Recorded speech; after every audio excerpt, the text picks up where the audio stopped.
न्याय शास्त्र में दो प्रकार की विधियां प्रचलित हैं। पहली विधि है प्रक्रियात्मक विधि और दूसरी विधि है मौलिक विधि। तो मौलिक विधियां जो होती हैं वो हमें अधिकार प्रदान करती हैं, जिसमें भारतीय न्याय संहिता 2023 ये मौलिक विधि है।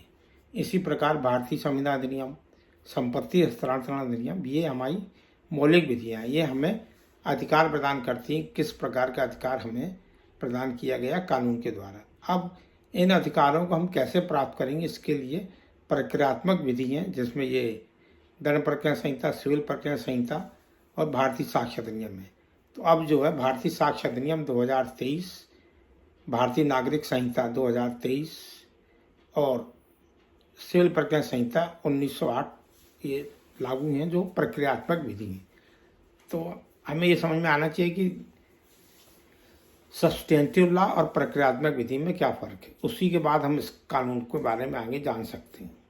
तो हमें अगर जो भी अपराध होगा तो वो अपराध की सज़ा भारतीय न्याय संहिता में दी गई है, और उस अपराध के दंड को हम कैसे प्राप्त करेंगे, न्यायालय कैसे उस अपराध के लिए दंडित करेंगी, इसको भारतीय नागरिक संहिता 2023 और में बताया गया है। और भारतीय न्याय संहिता के अंतर्गत जो अपराध हुआ है उसकी जांच प्रक्रिया और कैसे साक्ष्य एकत्र की जाएगी, इसके लिए भारतीय साक्ष्य अधिनियम 2023 में प्रावधान दिए गए हैं।